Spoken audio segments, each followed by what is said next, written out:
We have to ultimately show our value by driving business growth. That can mean short-term growth. That's really easy to measure. I mentioned audience acquisition earlier. How am I bringing audience into, to download the Weather Channel app?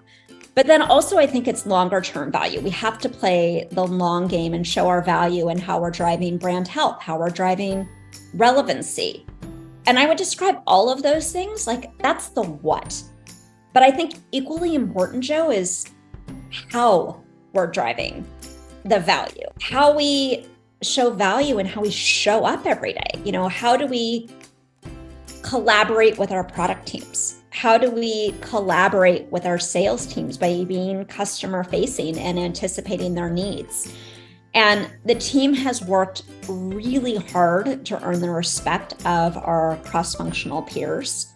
We are seen as a trusted partner. We're invited to the table, not just to look at marketing strategy, but to really collaborate on business strategy. That didn't happen overnight. We've had to work hard at that. And I'm really proud of the internal reputation that we've developed.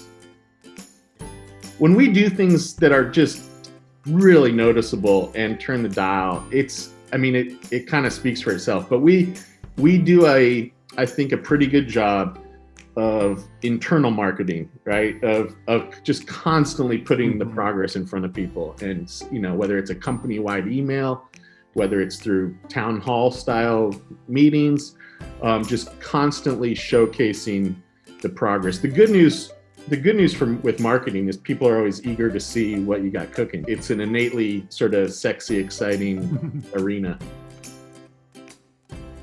I've had this challenge throughout my career, especially because I feel that for the last 12, 13 years, I've been focused specifically in business to business. And you have very transactional customer who just get a call, right? Or get an email and call and buy. So you can do direct distribution, but then you have a lot of your customers who can take longer lead times. And then the discussion starts if it's sales or if it's marketing, who drove. For me, what I have to make sure I do is have clear metrics that my stakeholders are aligned with, have signed off, so I can present and agree on this is how we are showing the progress of marketing. And really my main stakeholder has always been the CFO. CFO ultimately is the one who manages the money.